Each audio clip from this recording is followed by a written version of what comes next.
another exciting episode of our Matriline podcast, aka OM Pod, where we talk all things girlhood, womanhood, and the journey in between. And my name is Doris Pony. And I'm Achoma Tim. So you see, for generations, conversations regarding reproductive health, relationships, and girl-child rights, and just gender equality have always been spoken separately in separate rooms. Like you'd find men sitting on their own side talking about that, women on their own side, but it's never everybody having the different sides of the story. But we never bring like the men and the women together to discuss these issues. But today we want to do that. We want to bring the both genders, and we can talk about these things. So for a very long time, we've been wanting to bring a guest on this show, a very respectable man in society, an advocate, and this is somebody who every day in his life he's creating safer spaces for women, for men, and for us to live like in harmony. And so this episode today we're going to talk about, can men really be allies? So I'll give the chance to our guest to introduce himself. Thank you. First of all, it's a pleasure that it's not being confrontational, because we usually say the other gender. That's a funny thing. So thank you for inviting me. I'm called Data Gordon, famously known as Mr. Condomize, don't compromise. Also test before you test. And I work around gender equality, sexual reproductive health and rights, but also issues around prevention of sexual exploitation, abuse and harassment. That's nice. Welcome to the show. Thank you. Yeah, you do a lot. Do you ever get to rest and do other things on the side? Oh my goodness. It's a call. Once it's a call, you definitely have to go by the call. So. Okay, so before we start asking him hot questions, we just want you to finish the sentences. Okay. Yes, so my first sentence is, what is one thing men misunderstand about women? You know, there's a little bit, so many things. And I will want to be a little bit practical, is that sometimes you have your mood swings that when you say no, and you don't really mean no. Yeah, that's true. So it's quite difficult to judge between the real no and the opposite no. You know, it's funny because even us, sometimes we don't understand our mood swings. They just come and take over our body. It's like a demon or something. We never understand it. And it's worse, especially when you're ovulating. It's a little bit tricky. It's a little bit funny. You will want to fight, and you like, what is the problem? I wish more men understood that, to be honest. And also sometimes we want also the men to just read our minds, just understand. Again, it's connected to that. Okay, thank you for your answer. Now I'm also going to ask Doris the same question. What is one thing women misunderstand about men? I think they think that all men are strong. Like men cannot be vulnerable. Whereas men that's why men don't open up, because they're viewed to be strong, and they have to be strong to the public, because you can't show your weakness as a man. But men are also going through similar struggles, and now in this equal society that we're in now, in this modern society, you find that we all face similar struggles. But for you to expect a man to act like he's not human, I think that's a bit inhuman of us as ladies. So that's one misconception. Yes, one thing women misunderstand about men. Misunderstand about men. Men can also be weak, and we should allow men to be vulnerable. If your man tries to be vulnerable, don't shut him down. Don't mock him for being weak, but rather be his support system. Okay. That's another question for you.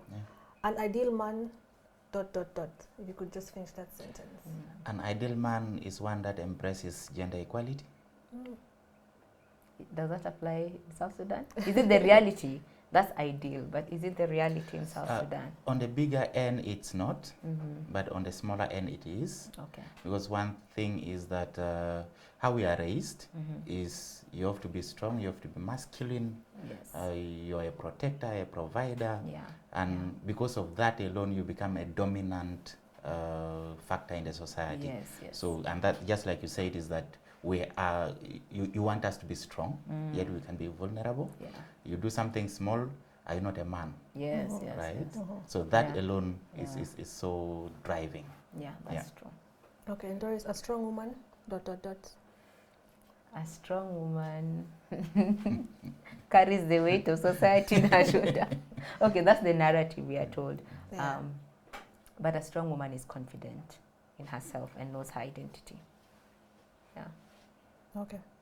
So I think now we can start the conversation. I've already gotten your insights and perspectives. Yeah. So that's we can go to the hard topics. Yes, the hard. Yes.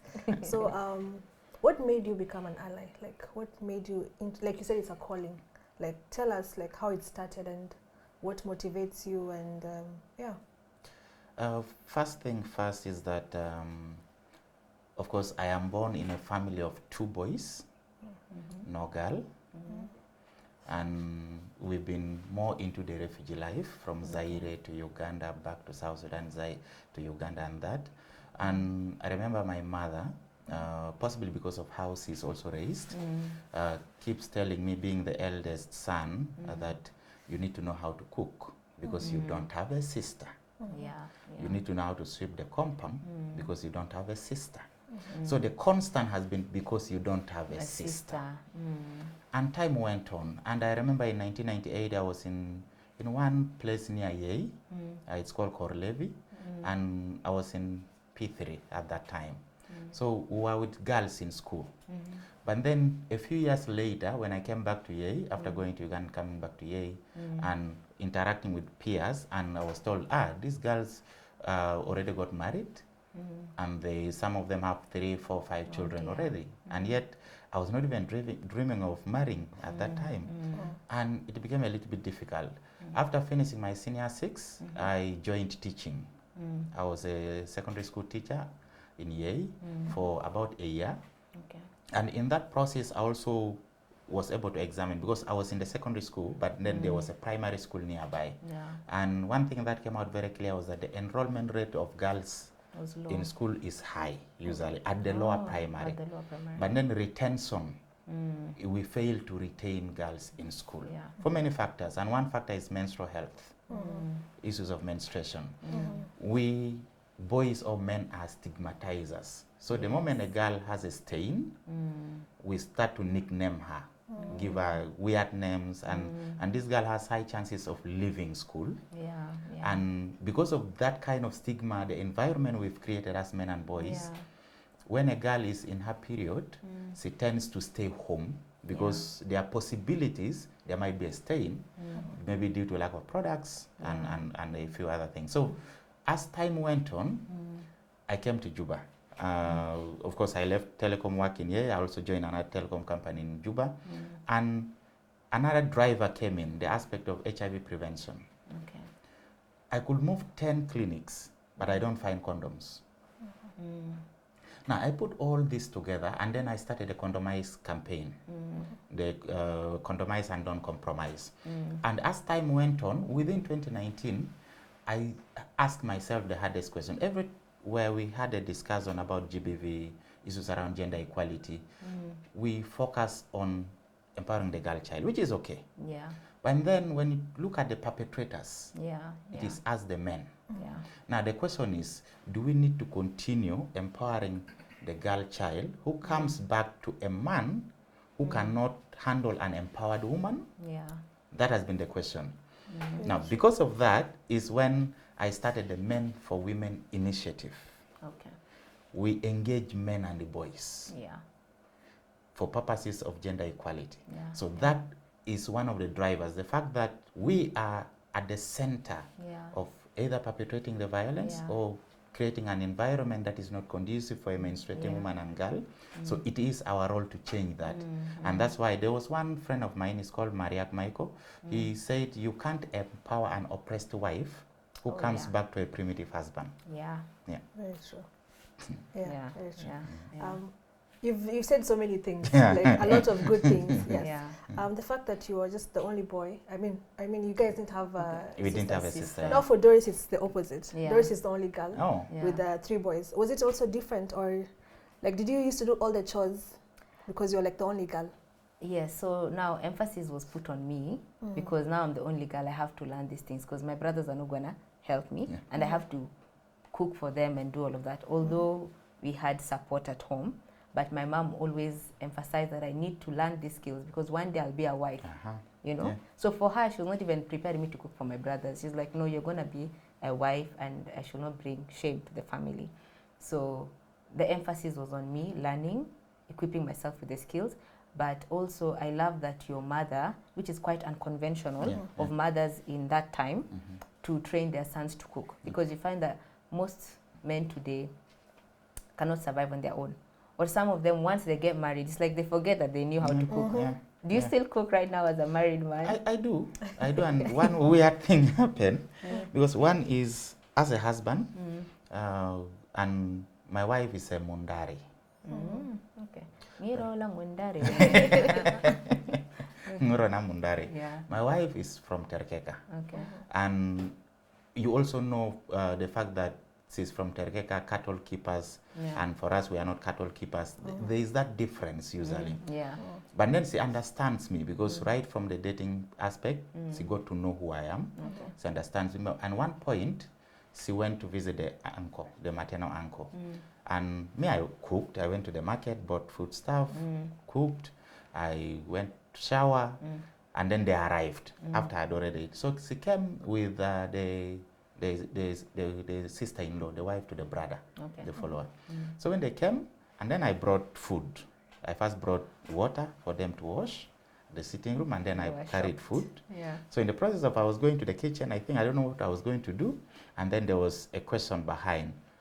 Did you go, why the one who cooked this food? Because you came early, and this cook is still hot. Then she's like, no, he's the one who cooked. Then they were like, why are you allowing him to cook? Then I came in, I'm like, look, this is our family. This is between me and my wife. Whatever thing that happens within our family is ours, right?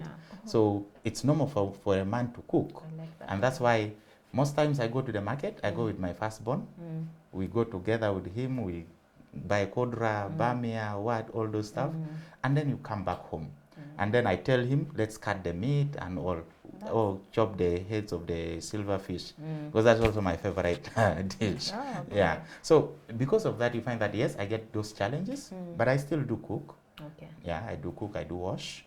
That's amazing. No, it's really interesting and amazing that you are teaching men to be advocates of women, because most of the, like you said, you rightly mentioned that so much education and empowerment has gone towards the girl child, and leaving the boy child vulnerable or unprepared to handle these empowered women.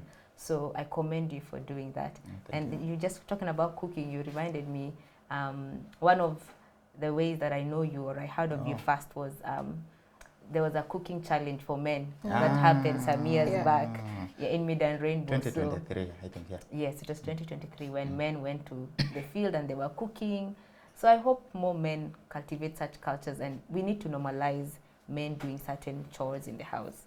And I think one thing is, maybe also the challenge goes to you as women, because you see, you are the enablers of us not cooking.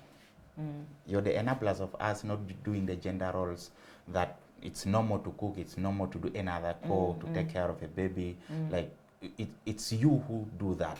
Because now you just gave an example of your mother preparing you for your husband's family, right? That alone is enabling, and leaving alone your brothers aside. So that, I think, for me is a big issue, that you as women also has a role, because you spend most times with the children. Yes, true. So if you're able to bring these kids up to the aspect, like they picture the gender equality, not just by words but by actions, I think it becomes quite easy. That's true. I feel like you're right about us women enabling, but again, also you men also enable. Like I feel like you're the double enablers. I wanted to ask, like, when you cooked for your wife's uncles, did they eat the food? They ate. Because me, I feel like if it was my community, they would have stood up and left, very angry, like very angry. Like they cannot eat a food like cooked by a man. Like it would have been like an abomination. Or it would be like maybe the wife to Madam's follower, because he's a Ugandan, maybe. But of course he came with the sisters, so still. I think it differs in different cultures, like you're saying. In some homes, like if I know, like my in-laws are maybe from the Dinka community or from very traditional family. Like Terekeka now. Yeah. Your husband can cook, but you don't have to inform your in-laws that he's the one who cooked. Let them eat without the knowledge. Now. That is hiding. Yeah, that's enabling. Because you don't want your in-laws not to eat. It's not that you're hiding it. It's a practice you guys do. But if your in-laws are not going to eat, would you be happy if they don't eat the food that was cooked for them? But me, I feel like it doesn't matter who cooked it.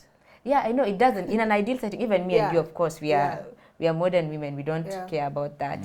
But in some setups, yes, some in-laws might disagree. They might not eat it.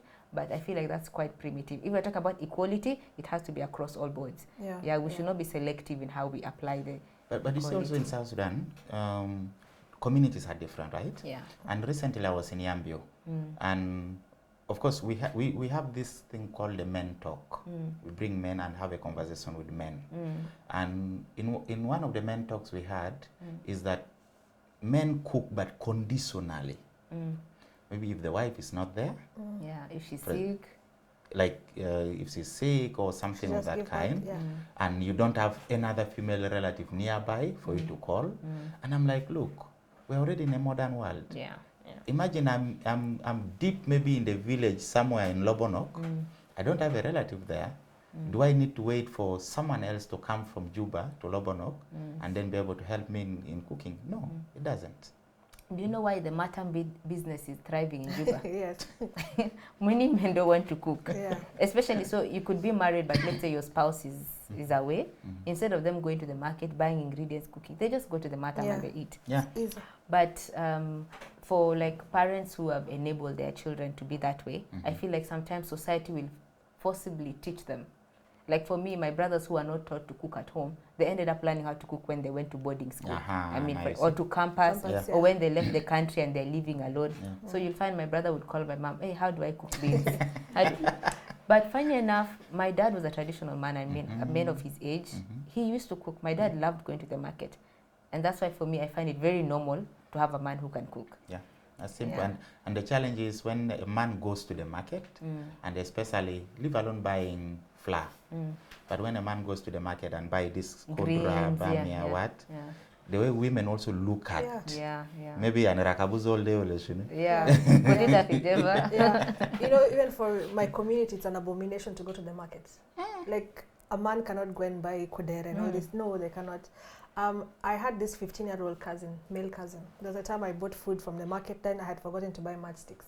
So when I was about to now light the fire, and I was so tired to go back, and I was like, my brother, please go buy for me matchsticks. He refused. He said, me, like a young man who's been initiated, you're sending me a whole meal. It was a whole conversation. A 15-year-old. A 15, and I'm cooking food that he'll also eat. So for us, it's still a problem for us in our community. Like even just to carry that paper, and somebody sees you carrying meat, they're going to like compose a song for you. They'll tell you that you won't get married, and like it's still a problem. Still a problem. Too bad. It's difficult. But now, do you feel like with your Condomize and Don't Compromise campaign, has it made a difference in society? Are people more talking openly about it now? Do you see now more distribution of condoms since you started this campaign? How has that been? What has been the impact of that campaign? The first experience has been weird because, first of all, when you talk about condoms, you're talking about sex. Which is a taboo topic. Which is a taboo to discuss, to talk about. But as time went on, and then in 2019, it was launched as a national campaign by the National Ministry of Health. And Condomize ambassadors were trained all over to go and replicate this to their locations. And then the distribution went on, irrespective of the fact that there were stumbling blocks, but I kept on going and I kept on moving, having a lot of networks of Condomize ambassadors. And I think for me is that there is so much conversations now around condom use than it was about 5-6 years ago or 10 years ago. And also looking at regions, it's quite difficult. I remember I was in Wow, and every time I go to a clinic, I first look at where are the condoms put. And if I don't see, if I don't see them, I ask the pharmacist, where are the condoms? And not just because I want to use, but I want them to be visible as well. So, and then the guy was like, the condoms are available. I'm like, where? That they are down here. I'm like, why are you putting them down? Yet you're supposed to put them up. And you see, my worry is even health professionals are deeply rooted in their cultures than in the health profession that they are told to do. 100%. Yeah. There was a time we talked about it, like for a girl to even go and get like contraceptives. Some pharmacies will not even administer contraceptives to a single lady. I don't know if it applies also to married women. Yeah, even for married women, like let's say for example, I'm going to look for contraceptives. The pharmacist will ask me, "Where's your husband? Does he have consent?" And imagine it's my body. Like, it's crazy. A long way to go. It's a long way. Yeah. So the thing about you talking about the condoms being hidden, I feel like it's also people will not come there openly. Yeah. So maybe sometimes they should not hide it or put it up there, but they should put it at least in a strategic location where like I can comfortably go and pick something, like how they put in toilets. I don't know if you guys seen most of these toilets, there's always condoms, because I feel like it's not all about culture, but it's also about people being comfortable. Yes. Because even me, if I see a man taking like 10, 20, I'll judge. So sometimes, okay, I'm not saying me, I'm talking like in society. Yes, in society. Like when I say me, not me. Even if it's you, it's fine. Yes. Yeah. So I'll be like, why is this man taking all the 10 condoms? You see? So I feel like it's also not bad to hide, but strategically. That's what I can say. But like, still, put it strategically. You've been to Kenya. Yes. You've been to Uganda. Yes. Condoms in these places are not only sold in pharmacies or clinics. Even in supermarkets. Even mixed soaps sell condoms, right? And you see, the weird thing is, sometimes I use it as a way of creating conversation. When I'm traveling out of Juba, let's say by flight, I put a few boxes, maybe 2 or 3. And then when you arrive, there are some airstrips where when you land, they want to check what you came with. Yes. So I'll first put my small bag with condoms, and they'll say, open. I open. What are these? You can see for yourself. These are condoms. Yeah. Are you going to distribute, or you're going to use it by yourself? I'm like, no, these are mine. I'm going to use it by myself. Then when I want to open the other bag, they'll say, no. You just close and they'll leave. 2 things, by the way. If I put condoms and I put sanitary pads, it's high chances these people will never open my bag. They will just leave it like that. That's true. Yeah. And sometimes they will be like, why are you carrying these things? Yeah. I'm like, it's normal.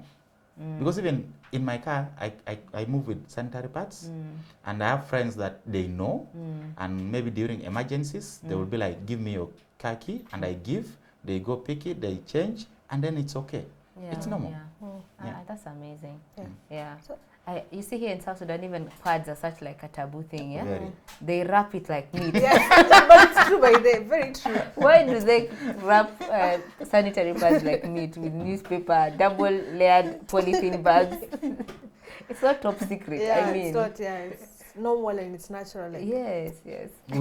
Because we are all a product of a misty period. Exactly, For you to be produced, someone must have reached that age of menstruating and has missed her period. Yes. Do you ever have like misconceptions about Men4Women as an organization?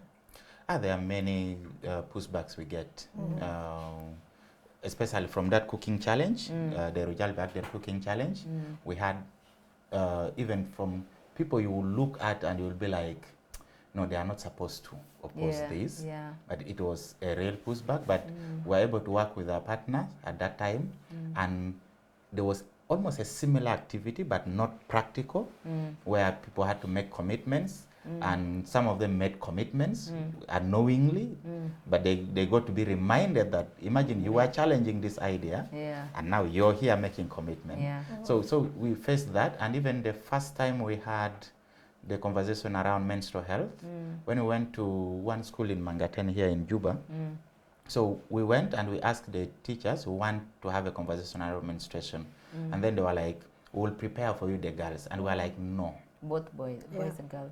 In fact, we want majority boys and few girls. They were like, no, but are there going to be females too? We were like, no.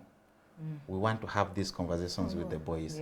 So during the conversation and what we did was the pads we gave to boys to give to the girls first, and then the boys also got pads to go and give to either their sisters or their mothers at home, right? And even we gave to the teachers.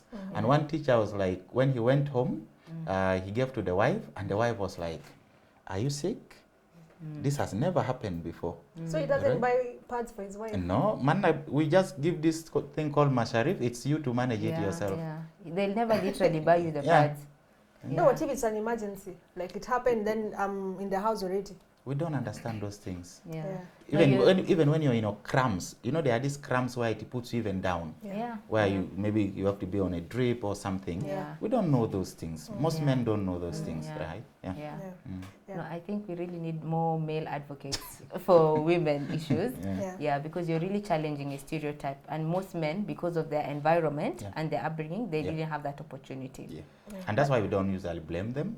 But we try to work together with them to be able to change these narratives. Let me take you back. When you mixed the girls and the boys in the classroom, did the girls actually speak up or they were shy? So in the beginning they were shy. They were even covering their faces, especially when I remember it was Sambro and I who were doing the practice, like the practicals. And at one moment, I think there is a picture still that I keep posting where Sambro was very surprised at me holding the pant with the pad.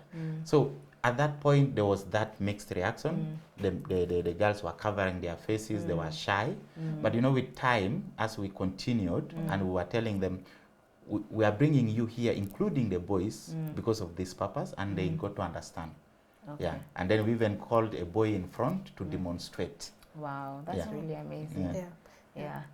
Don't go away. This conversation is really interesting, and we are going to have a part 2. So please stay tuned and watch out for part 2 of this conversation.